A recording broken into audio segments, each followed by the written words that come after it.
welcome to our series on the Apocalypse. This is going to be episode number 23, chapter 20, the New Jerusalem and Abraham the immigrant. We are in our third segment, looking at the Apocalypse of John, having had the first two sections dealing with the historical realities inside the document. And now we are looking at the mystagogic, spiritual, mystical side of the document. We are dealing with that passage that I saw a new heaven and a new earth and a new Jerusalem. Last week we dealt with the topic of the city of man, and we will begin building on and transitioning from that theme as we begin now moving with Abraham being an immigrant, leaving in order to come to the New Jerusalem. Cities with their man-made mountains and their empires originated in Mesopotamia, present-day Iraq. The city of Ur, in the eastern end of Mesopotamia, a region that was later called Chaldea, built its own Tower of Babel in about 2100 BC. The ruins of which still stand. The ruins of the Tower of Babel in Ur are still there. In fact, we have a picture there in your manual, the ruins of that tower, and then we have an aerial view of those ruins where in recent years, in the last century, renovations began on restoring this Tower of Babel. And then thirdly, we have a picture of it, the renovations begun on the ground level.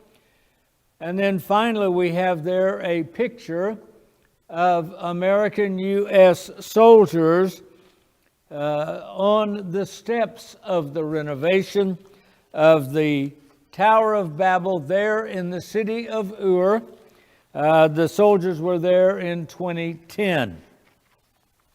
And it was from this city, the city of Ur,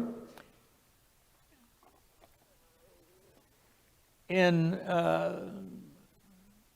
1800 BC,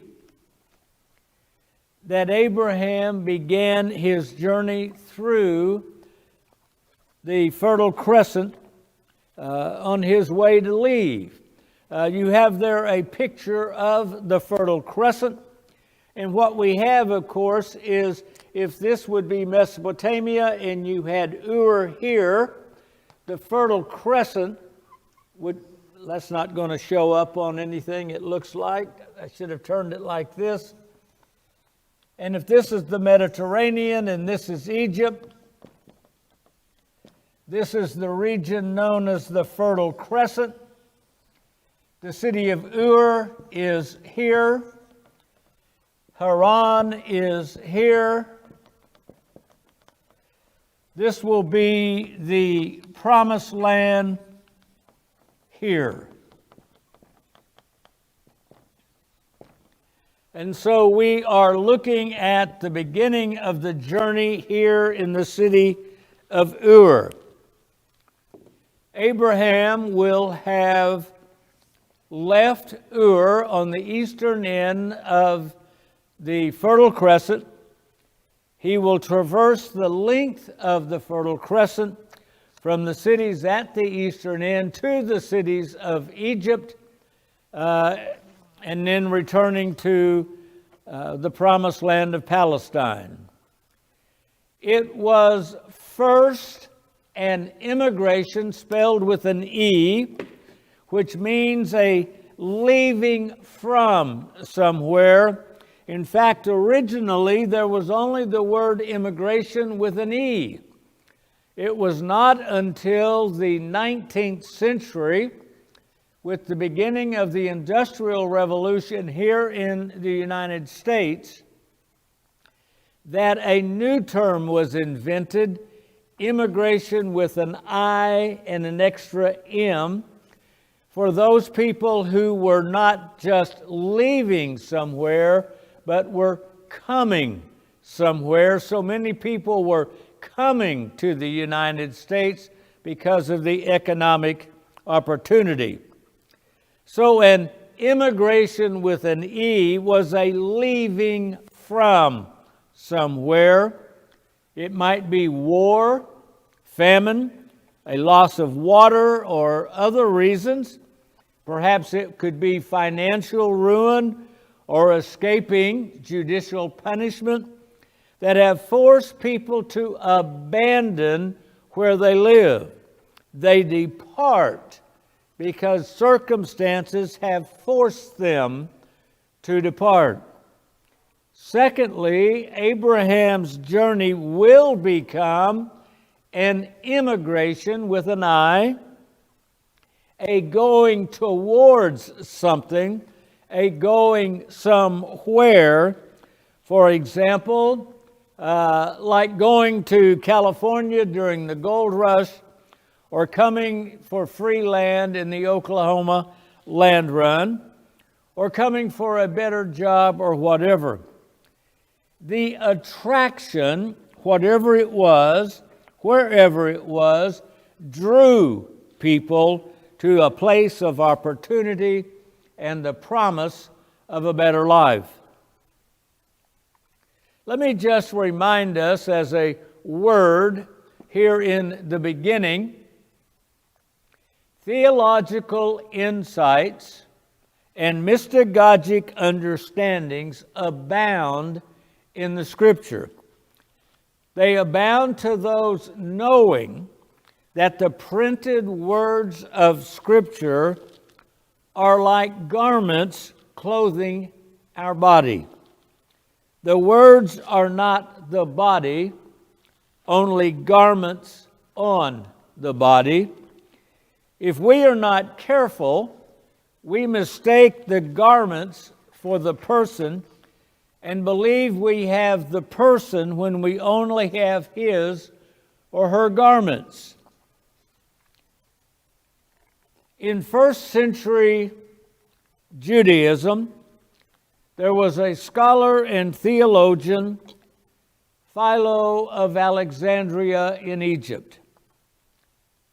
Philo knew the Israelite scriptures, knew they contained not only the garments of Israelite history, but also contained the living presence of the God of Israel still speaking through those words and through that story. Inside first century Judaism, Philo belonged to Hellenistic Judaism. We've spoken of this before. He believed the faith of Israel included non-Jews, even as the God of Israel was the universal creator of all mankind.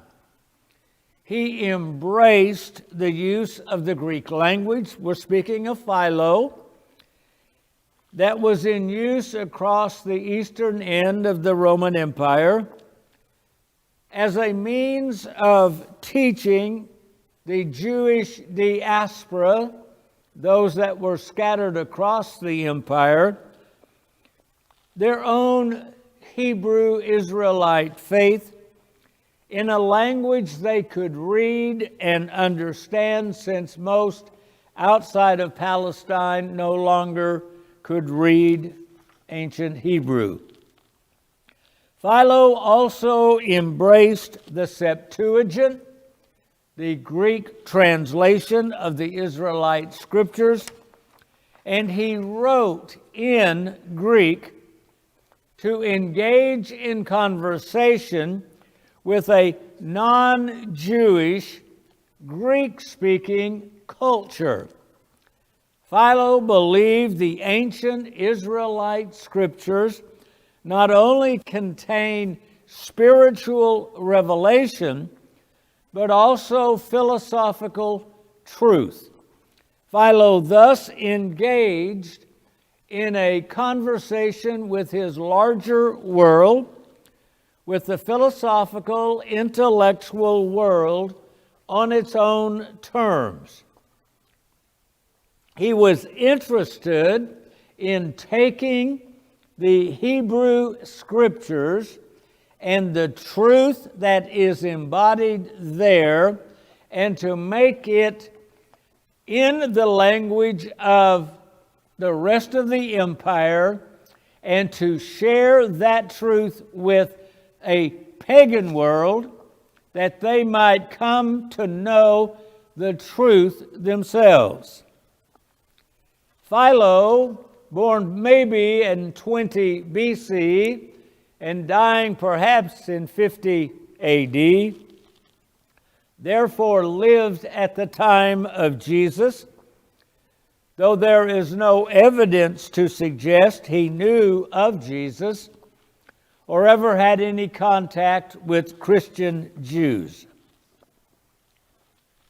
However, contrary to Western liberal Christianity today, and liberal beliefs coming out at least of the 19th century, that somehow the Gentiles inside Christianity had corrupted the simple faith of a Jewish carpenter's teachings.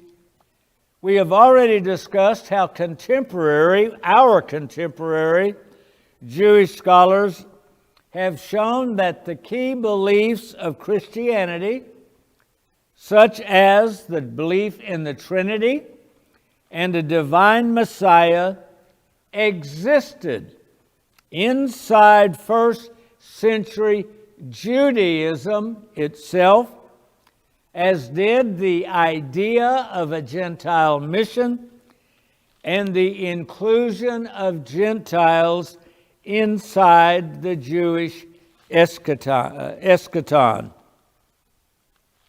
as opposed to being themes that came into existence after the Gentiles began to come in to Christianity. The issue inside first century Judaism regarding Jesus and Christianity was not a disagreement with its beliefs. The issue was whether Jesus was actually the divine Messiah that was expected inside those beliefs. In other words, the issue was not the beliefs of the Jesus movement, that there was the Trinity, that the Gentiles were to be included.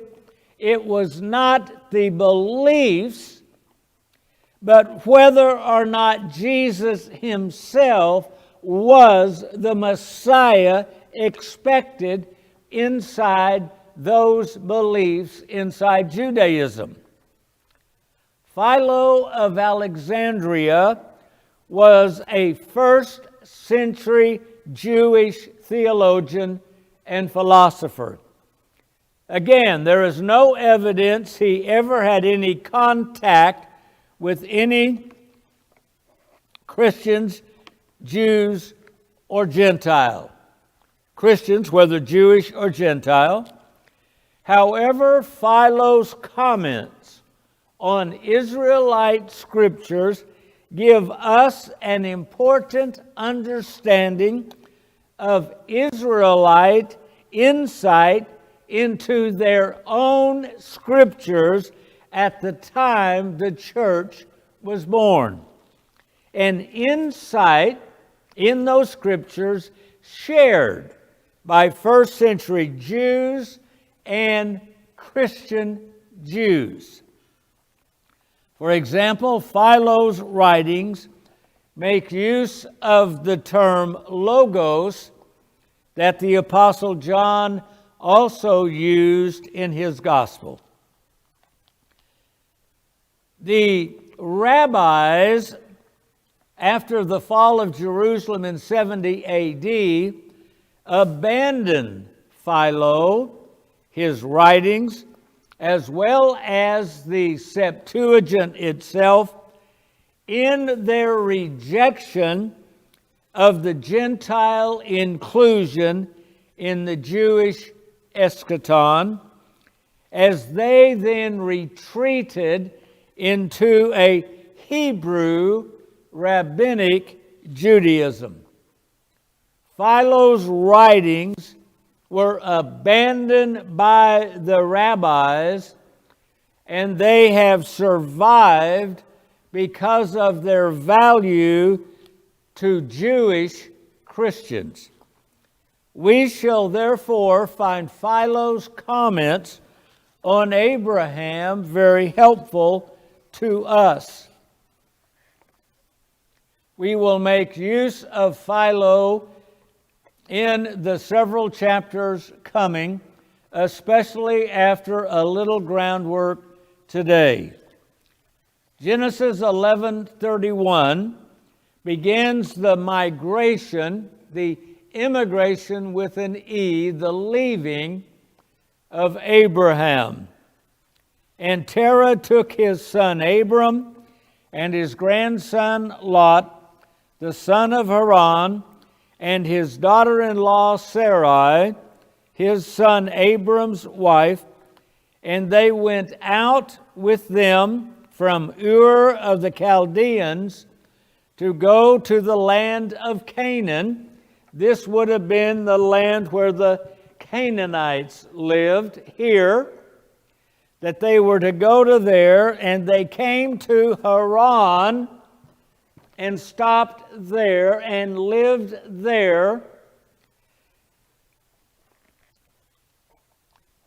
So the days of Terah were 205 years, and he died in Haran.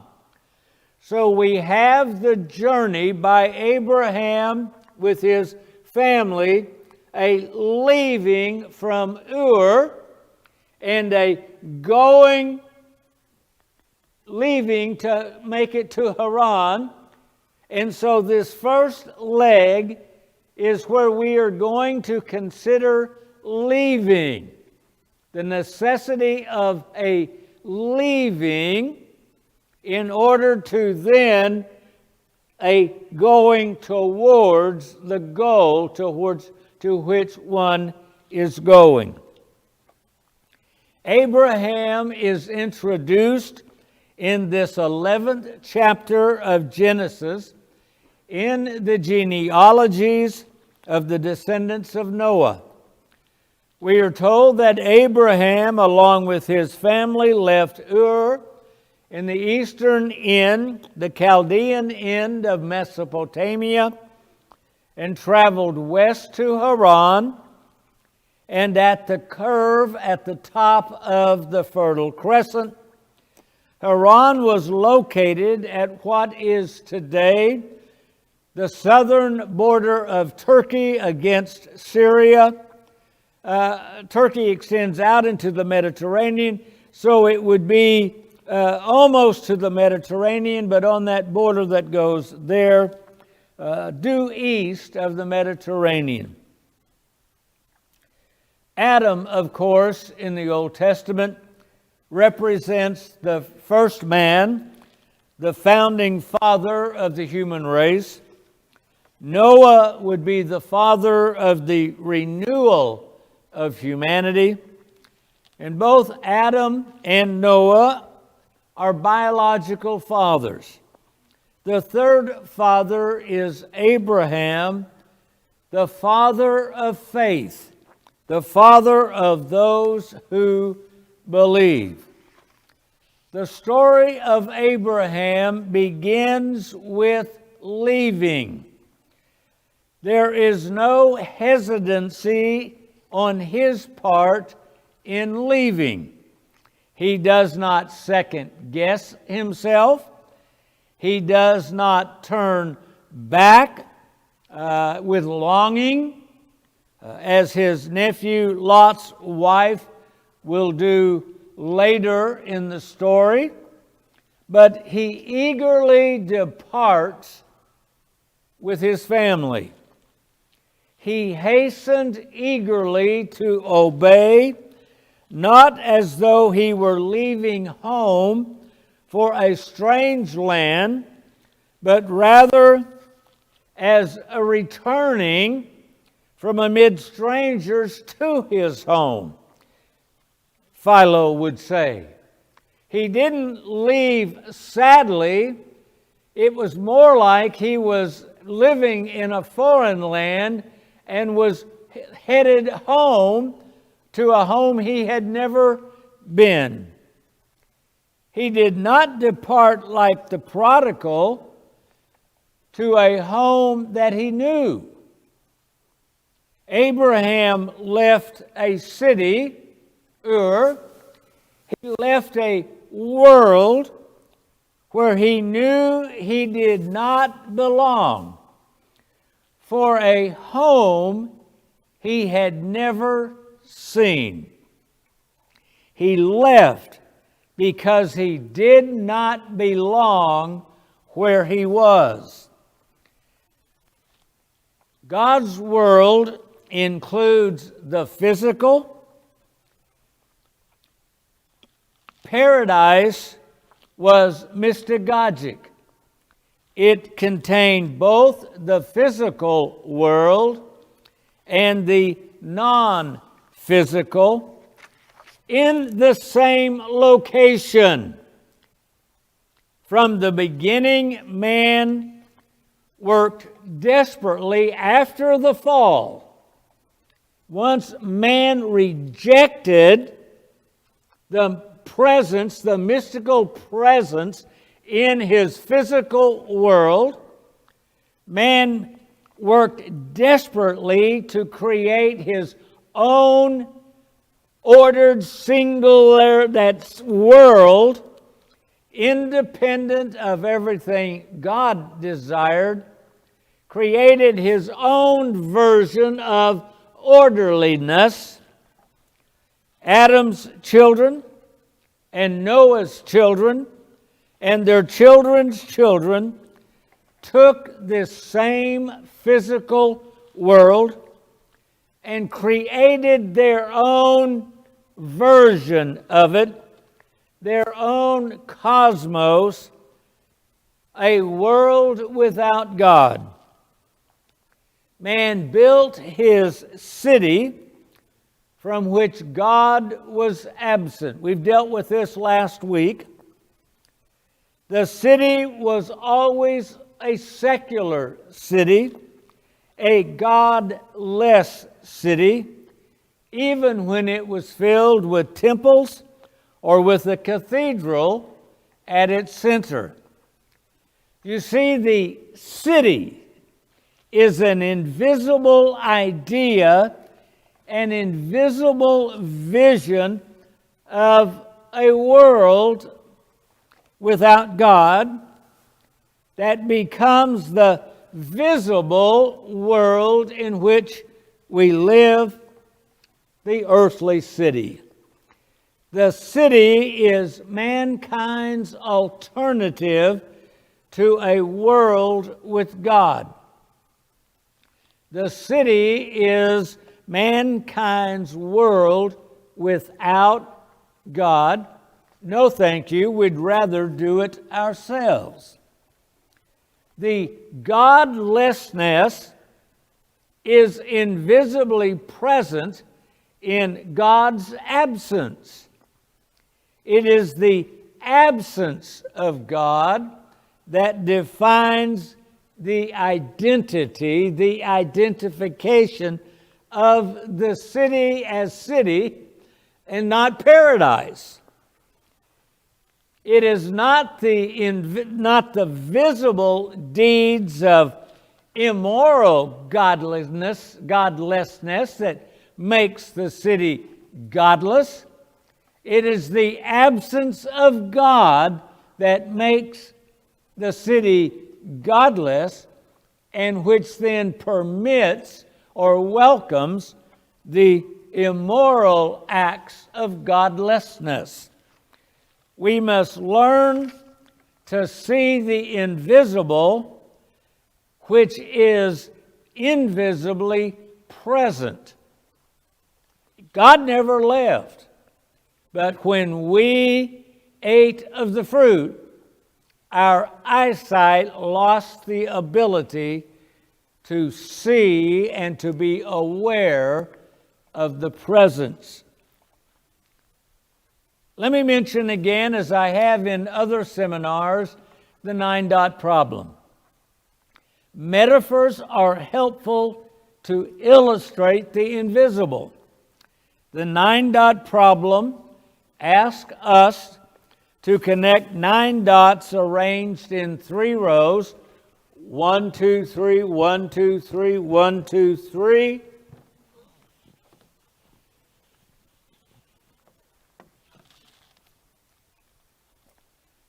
To connect them with 4 straight lines without taking our pen or a pencil or a magic marker off of the page.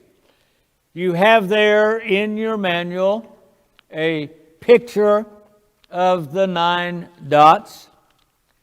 I first encountered this puzzle while a chaplain at a reformatory for teenage girls operated by the state of Oklahoma many years ago.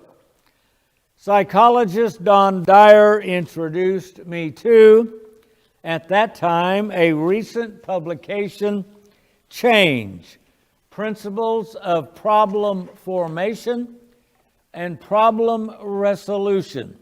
The book is still in print. That explored the nature and the concept of change and the difference between a superficial change, such as changing the color of one's hair, which is a change within a system. We might think of moving the furniture in a room. It's a superficial change inside a room. You still have the same room, you still have the same pieces of furniture, they're just arranged in a different order. And it's a little harder to illustrate a change where you exchange systems. It's almost the difference between being in a dream and waking up and not being in the dream. If you're in a dream, you're in one kind of world, but if you're not in that dream, you're in this kind of world. So that first kind of change is a change within the system itself. The second kind of change is an exchange of systems within which that other first level change can take place.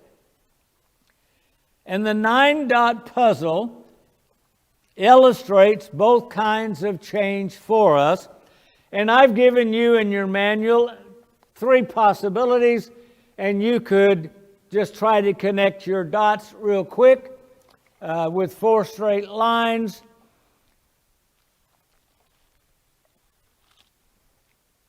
Having paused just for a second to maybe get you a chance to do so, or at least with your mind and a finger to connect. Almost everybody who first tries to solve this problem introduces as part of his problem solving an assumption, an unexamined assumption, which makes the solution impossible. The assumption is that the dots compose a square. It becomes a self-imposed condition which the instructions do not contain. Nothing is said in the directions. Connect the dots in 4 straight lines, staying inside a box without taking your pencil from the page. That's not the directions. The failure to solve the puzzle, therefore, does not lie in the impossibility of the puzzle.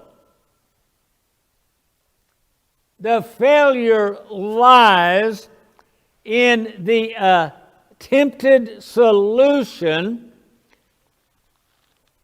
and the assumption of it being inside a box. The assumption is a paralyzes our thinking. And it cripples us from making and solving the puzzle. You see, it is our preconceived assumption that offers a paralysis that cripples and makes solving the puzzle impossible. Inside the system of a box, it does not matter in the least which combination of 4 straight lines one now tries, or in what sequence or order. One always finishes with at least one unconnected dot. And again, we have those illustrated there in your manual. Inside the box, the problem is not solvable. Those within a system inside it cannot see the system they are in from inside the system. We don't know we have made that assumption. We are blind to our own invisible assumption that traps us in a box of our own making. Whatever involves all of a collection must not be one of the collection, as Alfred North Whitehead and Bertrand Russell stated in Principia Mathematica. You have to step outside of the collection to look at the collection as a whole. Our eyes, for example, can see everything else except our eyes. We can use a mirror, but you can't. The eye can see the hands and the feet and our bodies, but it can't see itself. We can't see ourselves. It's harder to step outside of ourselves. Without stepping outside of our culture, our city, we cannot see our culture from the perspective of those outside our culture. Americans find it very difficult as an American to see ourselves the way the rest of the world that are not Americans see us. It is only by stepping outside of ourselves that we are able to see ourselves from the outside. Without stepping outside ourselves, outside our political, our religious, our economic, and our social cultural box, we remain trapped within that invisible box that makes impossible our finding the solution to the problems in our own lives. We simply can never connect all of the dots. In 1944, during World War II, nationally known theologian, back in the days when theologians were nationally known, Reinhold Niebuhr wrote The Children of Light and the Children of Darkness, in which, in light of World War II, he examined democracy versus Marxism against the alternative vision of the Nazis. Which worldview, which city lived up to its expectation? Niebuhr believed, as a proponent of democracy, that democracy had a more compelling justification of itself and required a more realistic vindication of itself than the naive defense of democracy at that time, which was based excessively or on an excessive optimistic estimation of human nature. I'm okay, you're okay, we're all good. Which the contemporary experience of World War II was refuting. Human nature wasn't good. If World War II proved the justifications, the world is good, that were then being used to justify democracy, World War II was proving those justifications false. And therefore, according to Niebuhr, there is a danger that if you do away with those cheap arguments, it will seem to refute the democratic idea itself. Niebuhr faced the problem, and the reason I'm mentioning him is he faced the problem of needing to talk about democracy from the outside. And at the same time, he was talking to a people, Americans, on the inside of democracy who could not understand what he was saying. There was a world at war between cultural and political boxes, and that war raised the question about the ultimate meaning of life, which called the meaning of the boxes into question. It wasn't just which political system might be better. It's what is the underlying assumption of the meaning of life and the value of humanity at work inside the different systems. Niebuhr, in his writing then, comments on a verse from 4th Ezra, the book of 4th Ezra, 4 Ezra. And what good is it that an everlasting hope has been promised to us, but we have miserably failed? The circumstances of a world at war forced us out of our cultural and political boxes and gave us the freedom to ask about the meaning of life.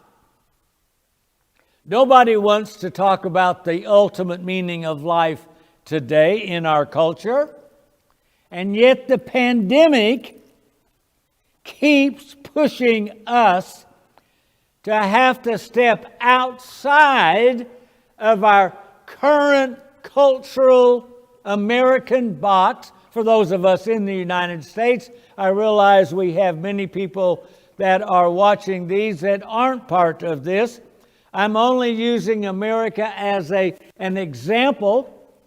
We all have to step outside of our current situation to raise the larger question during a worldwide pandemic: what is the meaning of life and the value of life in the first place?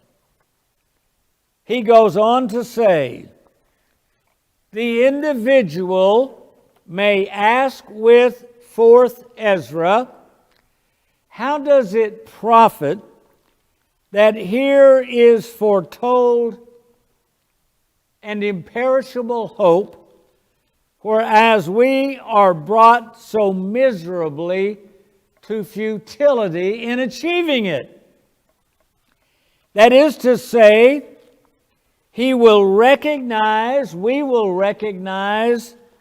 in our own life that our own life is not completely fulfilled with the way we have been living as a happy member of our city, the box we live in.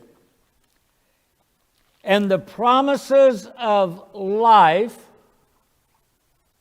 liberty, and the pursuit of happiness, if that's our box, if that is our hope, the distance between the hope and where we are causes us to question the ultimate value and reality. These profound questions about life from the perspective of an individual who is able to step back and out and see the whole role of history in his country and the broad panorama of history, sees that flux and fluctuation in time that we dealt with in our last session.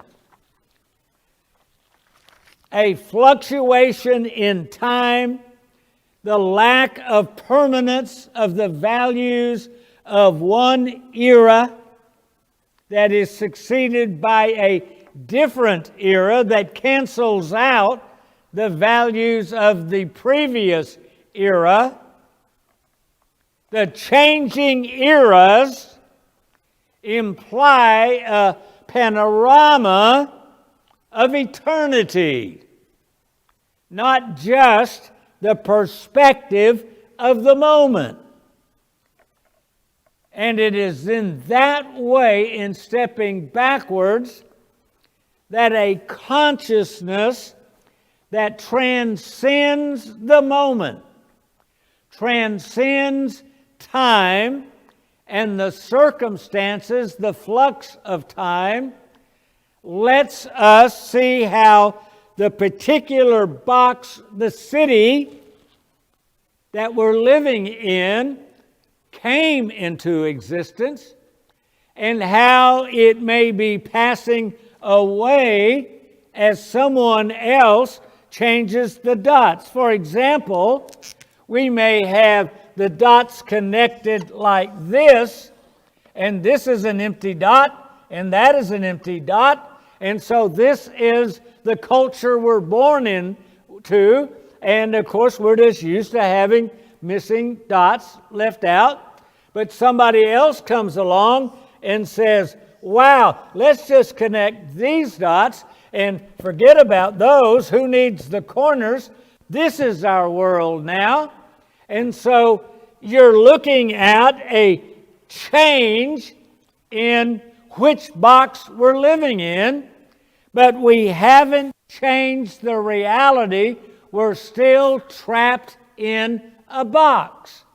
It is a moment in time that says, this is eternal, this is absolute, our values are the values of all time, versus a new era, a new generation that comes along, throws out the old, and now says, no, this is what's real. This are the absolute values by which we will now live, and these dots that we used to connect are no longer important.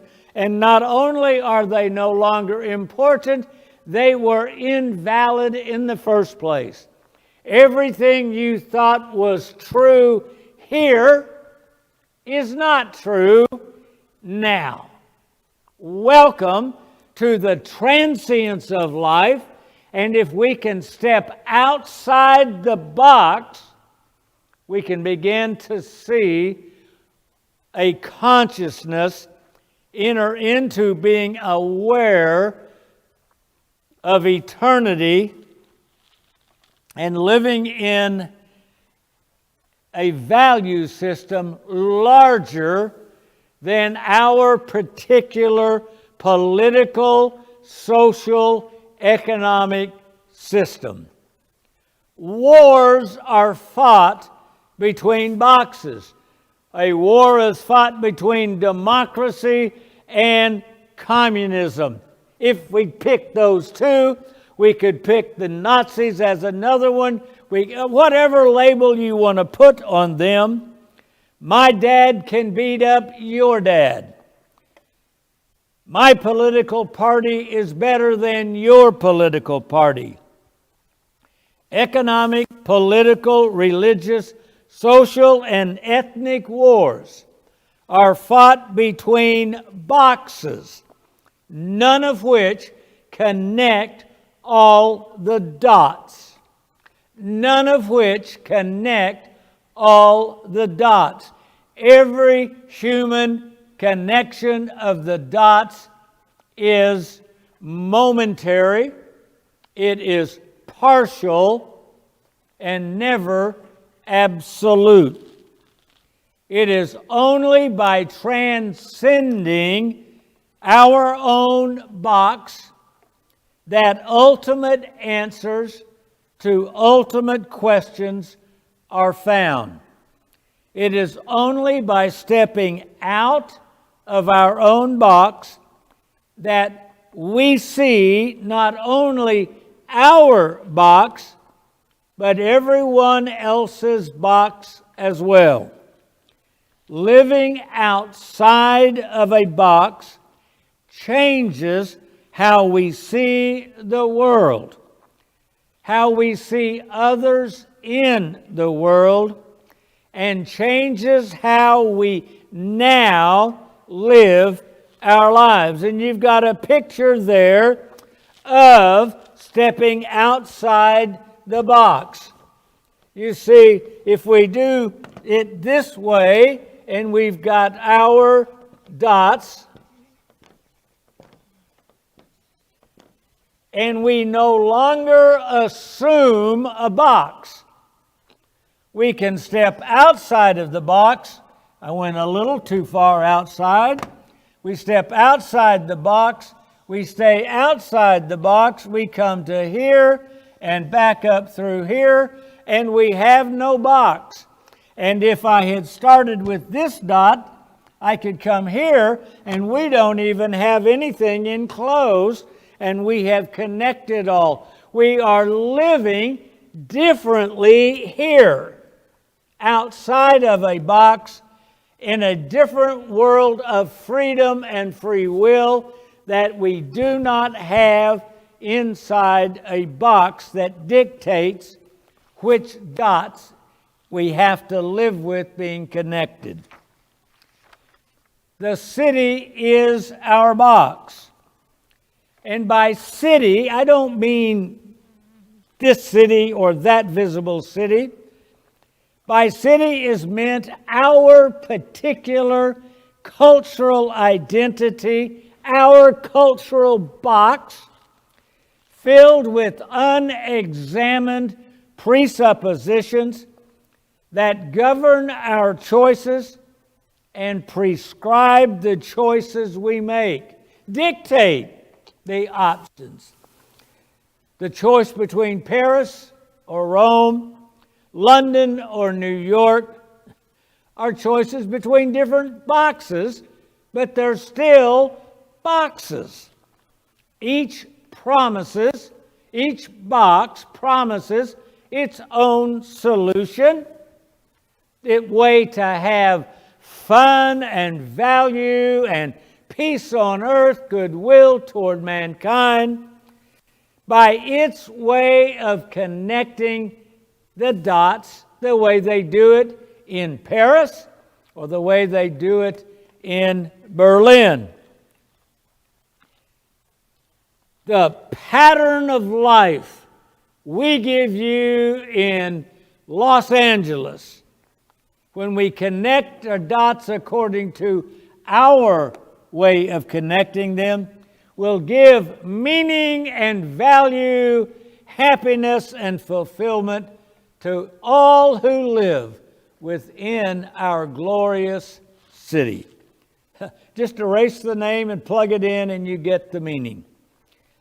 In 1989, Paris built a new monument, La Grande Arche, euphemistically known as the Cube.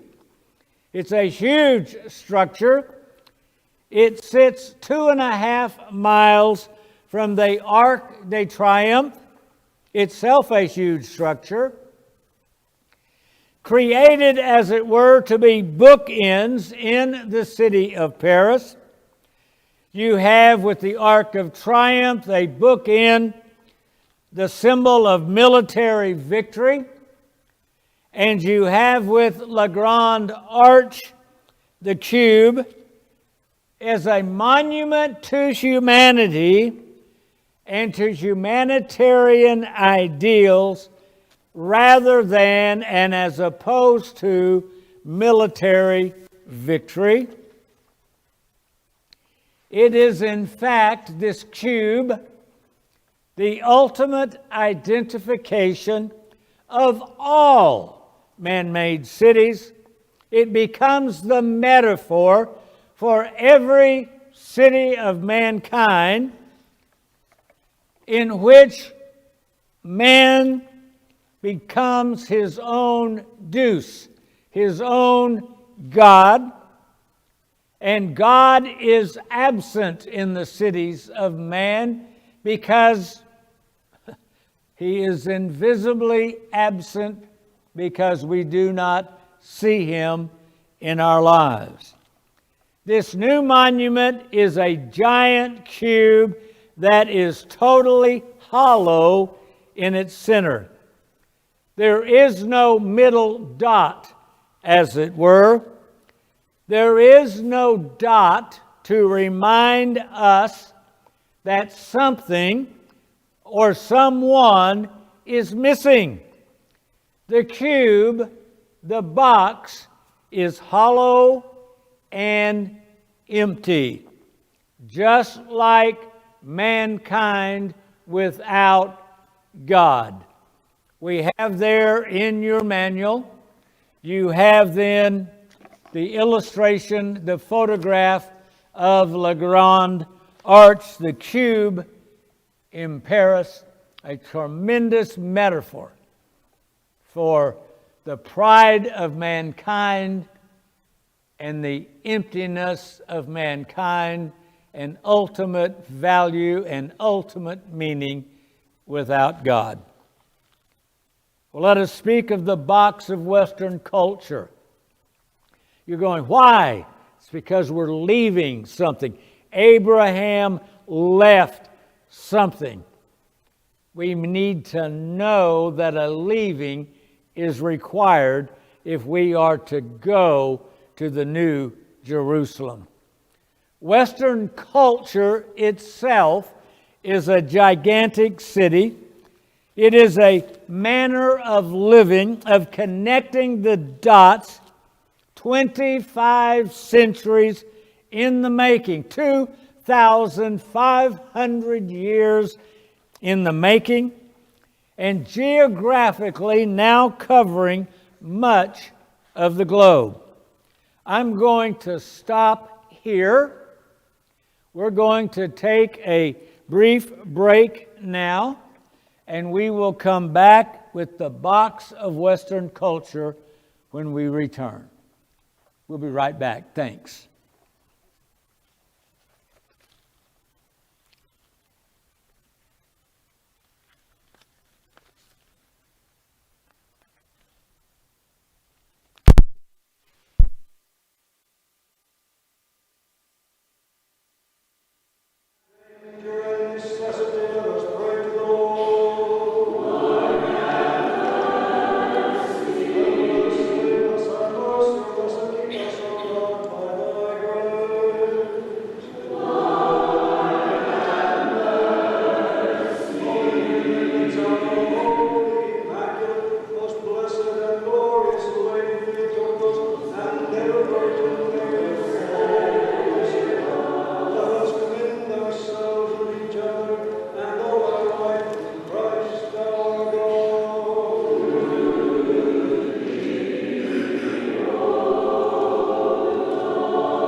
Okay, welcome back.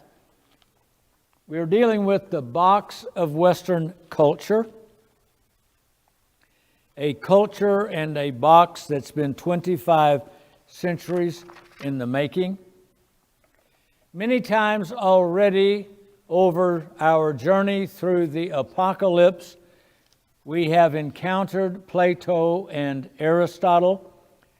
They are the foundational fathers of intellectual thinking of our Western box.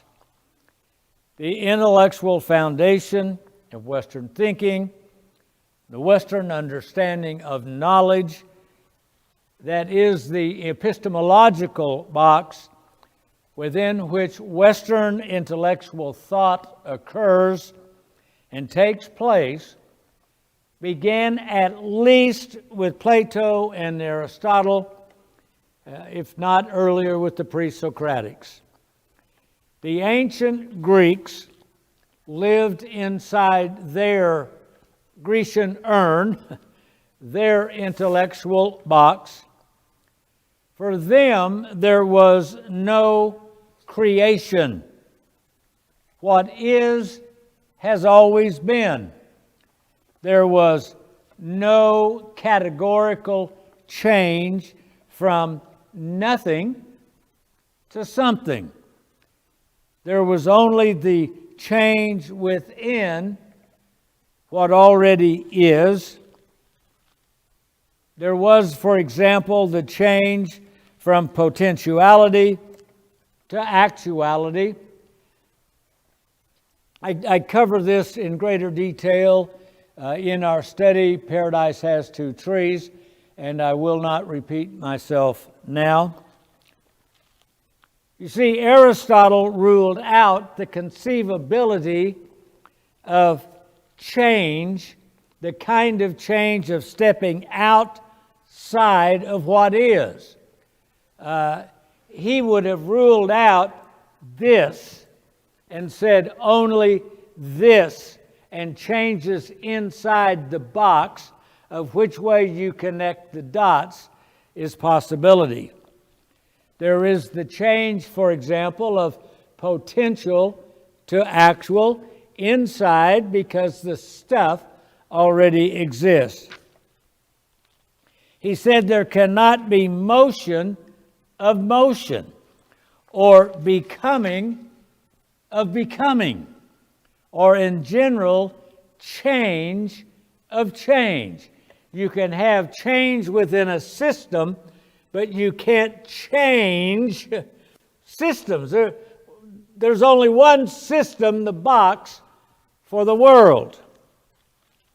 For Aristotle, there is only this box, this reality, this matrix, this paradigm of understanding and experiencing the world.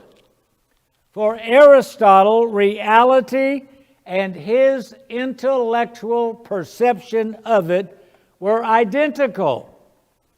How I think agrees with what's there. Rejecting Plato's dualistic epistemology, Aristotle asserted the singular epistemology of empirical rationalism, human reason with empirical dots. Plato had studied under Socrates. Aristotle studied under Plato and created a contrary system of thought. He connected the dots differently than Plato. Aristotle also had a famous student, not a scholar, not a philosopher. His student was Alexander the Great, who created a world, an empire, a box based on Aristotle's rejection of the change of change, only change of becoming inside a box. Aristotle defined the nature of humanity as the society, the social need to create a city. The meaning of individual human life is to participate in creating a city. It takes a village. The Greek term for city is polis. The English terms political, politics, politician derive from polis. And the governmental structuring and governing, not only the structure but the act of governing, by which a polis controls itself and its citizens. The term city, citizen, and civilization derive from the Latin term civitas, or civatus, a settlement where the nomads settled, where those freed from food production, farming, settled and created settlements, the civitas, the cities. Regarding human nature, Aristotle said that what something is revealed in what it becomes. The nature of a thing is its end. This is a nice observation. For what each thing is, when fully developed, we call that its nature. Whether we're speaking of a man, a horse, or a family. Thus, the destiny of an acorn is to become an oak tree and is understood by what it is destined to become. We have no argument against Aristotle on this. Aristotle believed the existence and creation of a state, a government, a country, was evidence of the natural development of mankind to become its end. The existence of cities and empires is evidence of the goal of humanity. From these things, therefore, it is clear that we translate it city-state, but his word, Aristotle's word, is simply polis. The city is a natural growth, and that man is by nature a political animal, a politikon animal, a polis-making animal. Mankind is by nature the one who creates the polis, the city. Therefore, mankind is the cityfied species.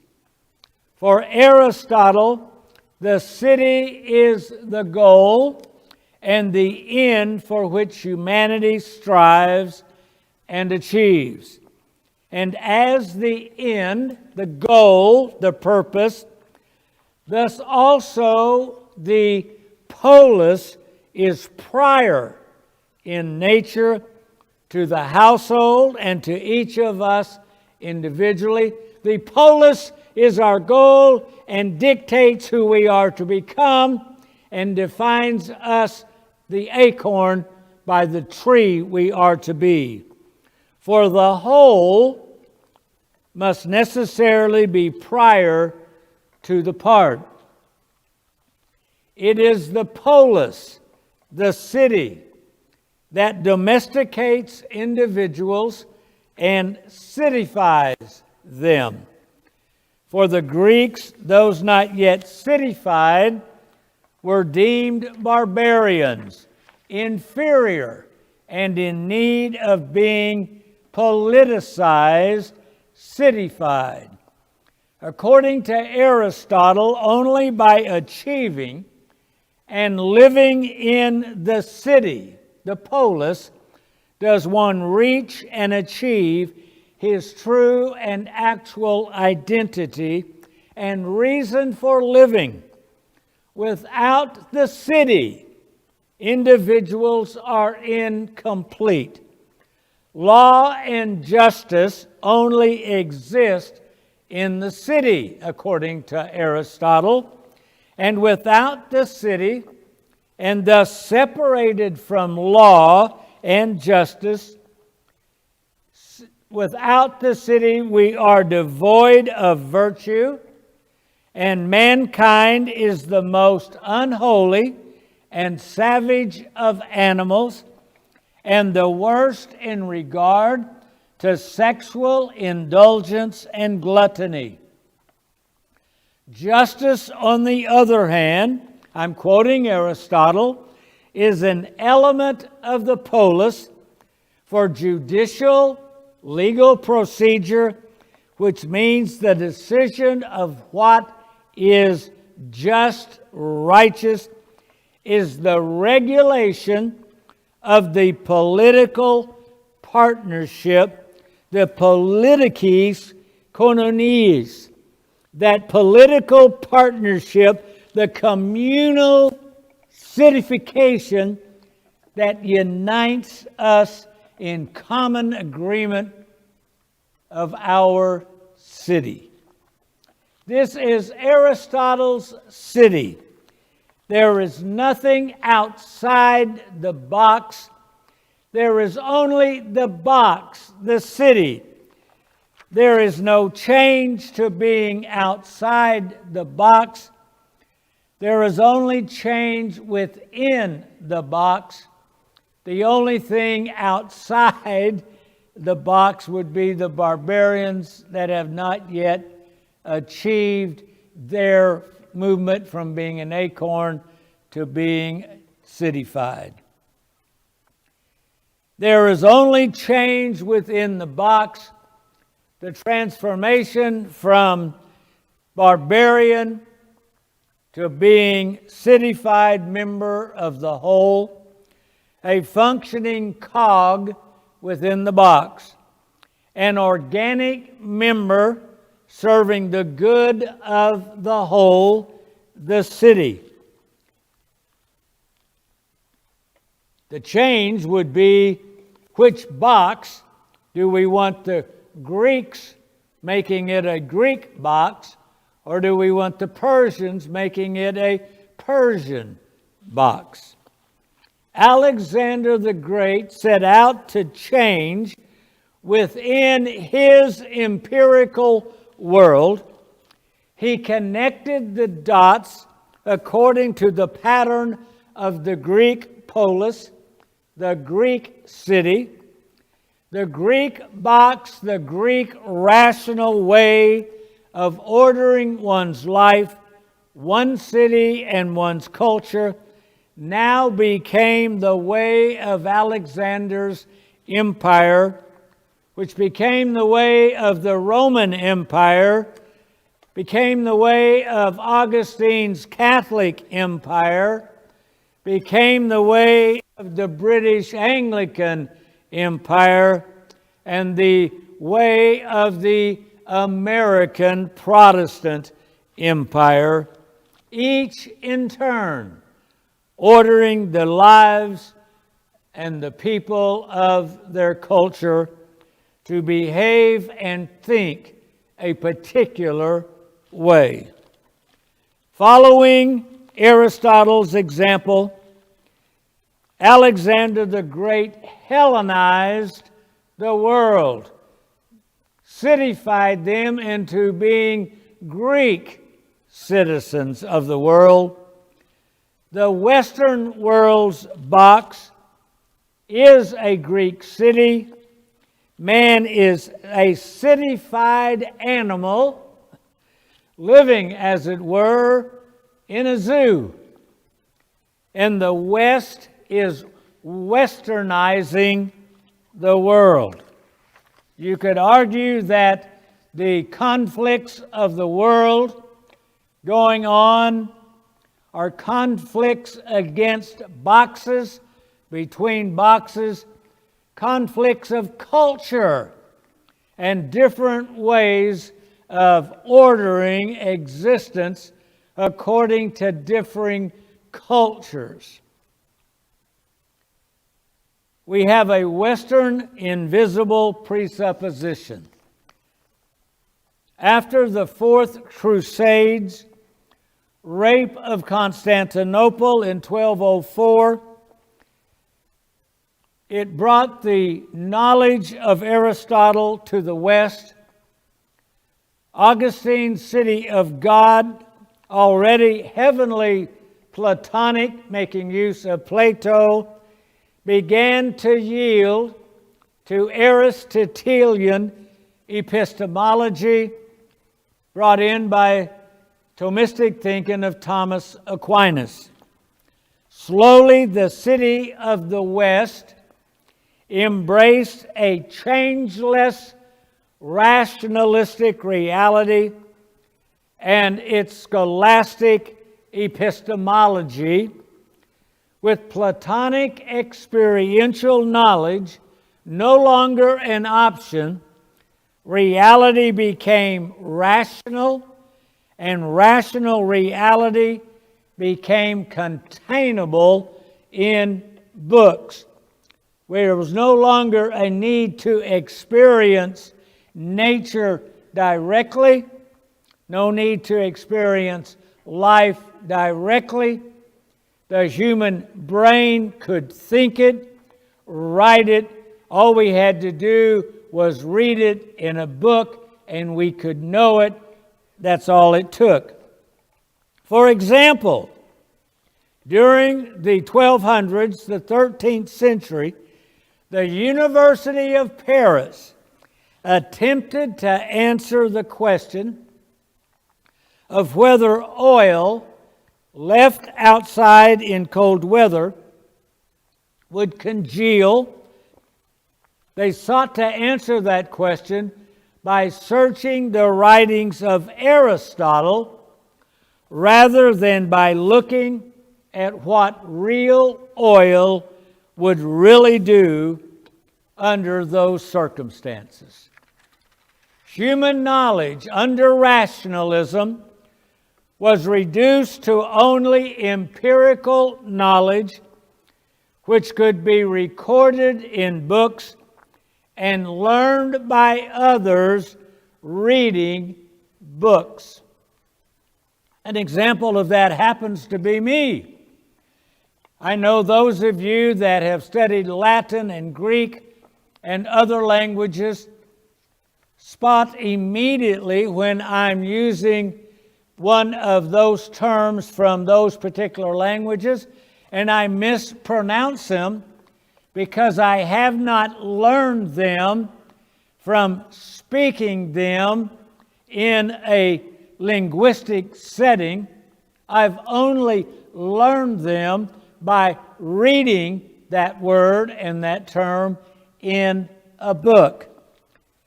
How grand education, eschewing obfuscation, reality, how absurd. 4 letters make a bird. In the same way that the presuppositions of a box kept us from solving the 9-dot problem, likewise the invisible presuppositions of our city keep us locked in a box without real answers to the real personal questions of our own lives. The invisible presuppositions create a paralysis that makes us existential cripples, unable to leave the box, unable to live and think outside the box. The city is the only world we have ever known.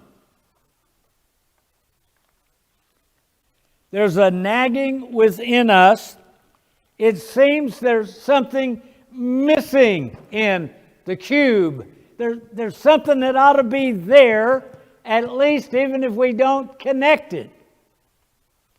Regardless of how many dots have been connected, there is at least one dot left out. We may be asking ourselves, what good is all this talk about Aristotle, Plato, Alexander the Great, boxes and dots and scholastic epistemology? For crying out loud, Deacon Ezra, get a life! Well, let me bring us closer to our world today in terms out of our present day lives. Frenchman Jacques Ellul, I think I referred to him maybe last week, a sociologist and theologian, fought with the French underground in World War II. In ways very similar to Reinhold Niebuhr, the war forced Ellul out of his cultural, scholastic, sociological box and forced him to ask the questions of the meaning of life from a different perspective. That is, from outside his Western box. He first published his book, The Presence of the Kingdom, in 1951. In it, Ellul invisibly wrestles, not unlike I did in my little poem I quoted. Though unlike me, Ellul was in full awareness with whom he wrestled. He describes the 20th century and now the 21st century. He describes humanity's struggle with visible reality phenomenon and the written account, what he calls the explanatory myth created by the box. That is, how does a contemporary person know what to do with first-hand experience of reality, even invisible reality, when all we have ever known and have ever been trained to know is the second-hand account, the written account of what is real? He describes the experience of being caught between experience and a written account, like being caught between two shadows. If you've only read Shakespeare's sonnets and the poetry of, I went blank on her name, the love songs, if that's your knowledge of falling in love, what do you do when you eventually do experience falling in love and you try to make a choice between the two? Or do we go through our life imposing poetry as our understanding of love and finding the person inside the poem to be our one and only? Caught between two shadows. And at that moment, he cannot tell and does not yet know which one, if either, is now real. We may just recognize ourselves in what he says. I'm about to quote. At least we will recognize our present day world in what he says written 70 years ago. The man of the 20th century oscillates unceasingly between the phenomenon and the explanation, the explanatory myth, that is to say, between two shadows, both of which are extremes and are opposed to each other. First, Elul now is going to explain the factual side in which we find ourselves. The phenomenon might be described as the external presentation of a fact. Our contemporaries only see the presentations that are given them by the press, the television, propaganda, and publicity found on social media and the internet. The man of the present does not believe in his own experiences, in his own judgment, in his own thought. He leaves all of that to what he sees in print, hears on the radio, or sees on social media and the internet. In his eyes, in our eyes, a fact becomes true only when we have read an account of it or seen it on social media. And we measure the importance of that piece of information by the size of the headlines and by the number of likes it gets. What us does not count if it has not been officially interpreted on the internet, if there is not already a crowd of people who shares his own prior experience. We discount our own thinking in behalf of the mass thinking given to us. This statement, this is still Elul speaking, which may seem oversimplified, is in reality at the basis of all propaganda. An untrue fact is given on social media or the internet and seen by 1 million. 1,000 people know that the fact is false, but 999,000 believe it is true. Thus, the fact becomes true. That is what I mean by phenomenon or shadows that the modern person grasps and knows exclusively. Why exclusively?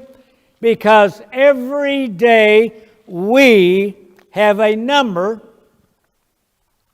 a very limited number perhaps, of genuine experiences, but we are so embedded in our habit of only trusting experiences of others that have been quantified on the internet that we don't even know we just had our own experience. On the other hand, we learn 1,000 things every day from television, social media, and the internet. Very important and sensational things. Can we help it that our little personal experience, which deal perhaps with the excellence of a plum we had at lunch, or even the condition of the razor blade we checked to before we shaved this morning. Those little experiences are totally overlooked and ignored. They're drowned out in the flood of important internet illusions concerning whatever the headlines of the day are. In the 50s, the atomic bomb, the fate of Germany. We could add the headlines of whatever's going on in our world today. And now these are facts which we will never experience directly like we did the plum we sampled. It is these shadows which now become our life and our thought. Shadows from the internet. The result is that the modern person, submerged by this flood of images, which we cannot verify personally, we are utterly unable to master the flood of information. News succeeds news without ceasing. We read about something today, tomorrow it is replaced by others, and it is forgotten. We get used to living like this, without a present and without a past. We get used to living in this complete incoherence because all our intellectual activity is taken up with fugitive visions of information, themselves without a past, without a future, and without any substance even in the present. But in our actual reality, real facts, within the reach of every one of us to appreciate the full moon this morning, that super moon, that would have been moonset at sunrise, to appreciate the sunset, to appreciate that flower. That reality has become hidden, invisible now, because we become unaware that it was even there.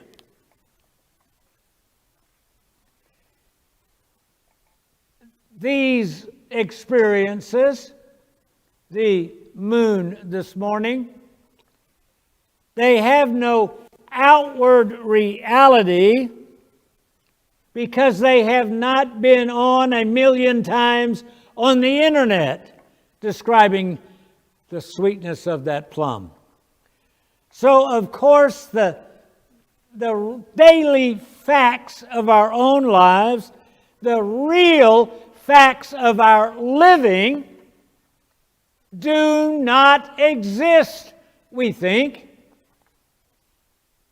That is, they do not exist until someone invents Facebook, and in order to prove that we exist, at least to ourselves, we post the facts of our lives on the internet. I think, therefore I am, has given way to I'm on Facebook, therefore I am. We verify our own existence by virtually existing on the internet. I'm still quoting Lowell. I just updated his illustrations of a newspaper to our contemporary illustrations of social media. He says it is obvious mankind evidently needs a certain coherence. We cannot submit to it being simply, we're only an eye that's just registering. I see it, I see it, I see it. without understanding that the jerky images of a mad kaleidoscope, jerking up and down, what do they mean? Mankind needs some logical connection. We demand that there should be some coherence, some connection between all the surface information and facts. Therefore, the more the press and the propaganda develop along their own lines, the more they appeal to the crowd, the more it becomes necessary to simplify and to present news, information, and ideas in a very condensed bumper sticker soundbite. The need for an explanation and the link between all this information still remains, and this explanation and this link, however, must be on the level of the average reader, a level which automatically sinks lower and lower. I must say at this point, I've finished with the lull. I'm going to finish with us in just a second. I want to thank you for participating and being with us. We said at the very beginning of this journey that this was not a Sunday school class, and we have not lowered the thinking level to include first graders. We have spoken on an adult level to adults, and we may find it very difficult to make sense of what we're saying. Hopefully, you've gotten the manual, or when the book comes out, you'll buy the book and be able to have it at your own pace and digest it. But you see, in order to validate our own lives, let us not let someone else do our own thinking for us. This is today what Elul has described is the experience of living with a hodgepodge and daily bombardment of dots which we cannot connect. There are too many, and they appear too quickly and disappear just as quickly. The 9-dot problem is a two-dimensional, on a page, metaphor for our three-dimensional lives. Our world, our city in which we live, is an enormous, invisible box, a gigantic, invisible cube. It is the matrix, the gestalt, the paradigm within which we live our lives, the unexamined presuppositions that we take for granted. There are hundreds upon hundreds, even thousands upon thousands of dots bombarding us, pieces of information demanding attention, demanding to be processed not only into our thinking, but processed into our lives. We face a sensory overload, desperate for coherence in our lives, desperate for something that makes sense out of that which no longer makes sense. We need someone to connect the dots together for us. Elul called this connection of the dots an explanatory myth. The explanatory myth connects the dots and gives coherence, and if not meaning, a way of understanding our own lives. This leads us, he says, to the other pole of our extraordinary present intellectual situation, the explanatory myth, which is the real support of our whole intellectual system. All explanations, all explanatory myths are man-made copies of the original spiritual explanation, and as man-made copies, they also have, all man-made myths have a spiritual root and are only accepted by an absolute blind credulity and become the intellectual key which serves to open all secrets, serves to interpret all facts, and to understand what is happening in the tempest of being bombarded by this myriad of incoherent dots. What's going on? I don't know the world. I went to bed one night and woke up, and like Rip Van Winkle, I no longer know the world I'm in. In the 20th century, many explanatory myths were explicitly ideological, political, economic, and racial. Such explanatory myths back in the 50s included the bourgeois myth of the hand of Moscow, the socialist myth of the 200 families ruling the country, the fascist myth of the Jews ruling society, the communist myth of the anti-revolutionary saboteur, and the myth of making the world safe for democracy. Trapped in the box, the matrix, the cube of one's city, mankind's predicament becomes evidently very serious. Modern man has no other means of intellectual coherence or of political investigation than the myth. If he abandons the explanation given to him by his box, he cuts himself off from the world in which he is living. You see, we are unaware we are in a box.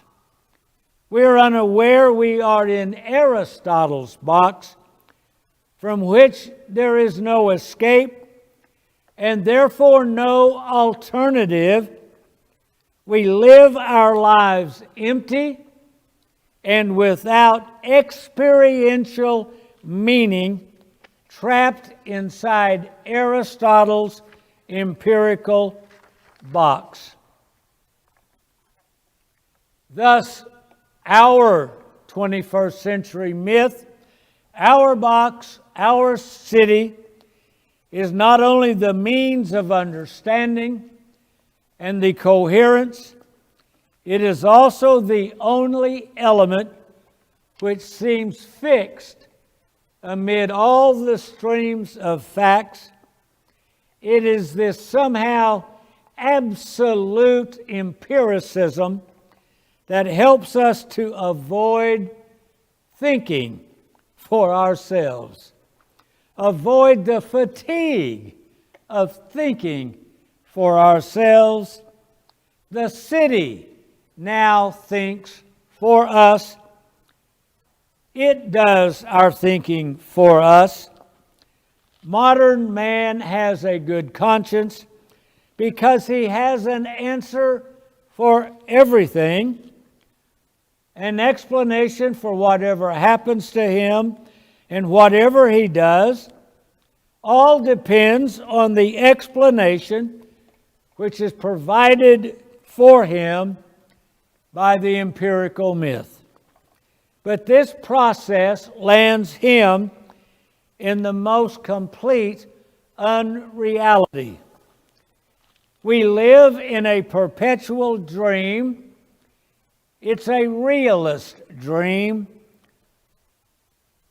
a utopian dream, woven out of innumerable facts and theories in which modern man, modern woman believes with all her might, as one now involved in mass civilization. It is impossible to break away from the masses without dying, to be isolated. You see, the end has brought us back to our beginning. Aristotle was at least correct when he said we are what we become. His error was in saying we become a city, a polis, and when we look at a world without God, that's what we become. He is correct. He is incorrect, however, that we were not created to be a world without God. Our Creator created this universe out of nothing. And when He did, He created us in His image with free will, not a box that locks us in, free will, to use our free will and become like God, our Creator. We are judged by our futures, not by our past. We are judged by becoming like our Creator. Yes, that is our end. It is our beginning to achieve that end. Aristotle is correct in saying godless mankind makes a city its goal. We are trapped in Aristotle's empirical box. So therefore, what good is it to talk about Plato and Aristotle? What about Alexander the Great and all the Western empires if we are doomed to endless rearranging the myth, to how we make the dots connect, if we're doomed to being Sisyphus, rolling the boulder up the mountain every day of our lives, only to see it roll to the bottom? What's the point? Inside Aristotle's box, there is no point. There is no change. There is no room for free will. We are trapped in a godless Aristotelian empirical box after all. And so, after all our words today, we've come full circle and returned to the fourth Ezra. And what good is it that an everlasting hope has been promised to us when we have so miserably failed and cannot reach that home? Cannot reach that hope. Oh, my dear friends, Abraham left. When our children were small, a man gave us several flop-eared rabbits and their hutches, which we kept in our backyard. One morning, going out to feed them, I saw the door to one of the hutches was standing wide open. Somehow, one of us had failed to latch the door securely the day before. Hurriedly, I ran to the hutch, fully expecting to shut the proverbial barn door, and there, to my surprise, instead of an empty hutch, I found that flop-eared rabbit still safely inside. I quickly shut and latched its door. I have thought of that moment and that rabbit many times since. I do not know why it did not leave, why it did not escape from its hatch. This rabbit had lived its entire life in a hutch. Living inside a hutch was the only world it knew. He did not know there was any world outside his world, outside his hutch. If there was nowhere to go, why leave? Abraham was no rabbit. He may not have had a place to go. He may not have known where he was going, but he had a place to leave. He could leave the box of the city without God. He left. Abraham left Ur. He left the box. He left the city. That's our starting place. We too have a place to leave. We have a box